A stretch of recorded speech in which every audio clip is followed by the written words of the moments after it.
കോഴി ഇറച്ചി വാങ്ങുമ്പോൾ അതിനുള്ളിൽ കട്ടിയുള്ള കോഴിയുടെ ഗിസാഡ് എന്ന് പറയുന്ന ഒരു അവയവം പലരും ഇത് വാങ്ങാറുണ്ട്, ചിലർ വാങ്ങാറില്ല. ഗിസാഡ് എന്ന് പറയുമ്പോൾ പലർക്കും മനസ്സിലായിട്ടുണ്ടാവില്ല. തിരുവനന്തപുരം സൈഡിലൊക്കെ മാങ്ങാണ്ടി എന്ന് പറയും, എറണാകുളം സൈഡിൽ കോഴിയുടെ വട്ടം എന്ന് പറയും, മലപ്പുറം സൈഡിലൊക്കെ കോഴിയുടെ കക്ക്, കോഴിപ്പെട്ടി അല്ലെങ്കിൽ കോഴിയുടെ ബോട്ടി എന്നെല്ലാം ഇതിന് പേര് പറയാറുണ്ട്.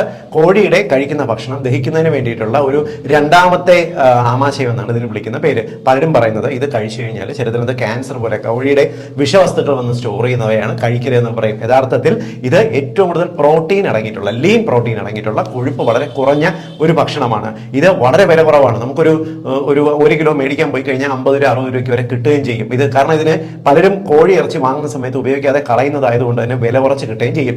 വളരെ കട്ടിയുള്ള മസിലുകൾ ഇതിനകത്തുള്ളത് പോലെ ഉണ്ട്. തന്നെ നന്നായിട്ട് വേവിച്ചില്ലെങ്കിൽ റബ്ബർ പോലെ ഇരിക്കുകയും ചെയ്യും. ഇവ തോരനായിട്ട് അരിഞ്ഞിട്ടോ ഇല്ലെങ്കിൽ കറികളിൽ ചേർത്തിട്ടോ ഇവ നമുക്ക് കഴിക്കുകയും ചെയ്യാം. കോഴിയുടെ ഗിസാറിന്റെ ഗുണം എന്ന് പറയുന്നത് ഏകദേശം ഒരു 100 ഗ്രാം എടുത്തു കഴിഞ്ഞാൽ അതിനകത്ത് ഏകദേശം 17 ഗ്രാം മുതൽ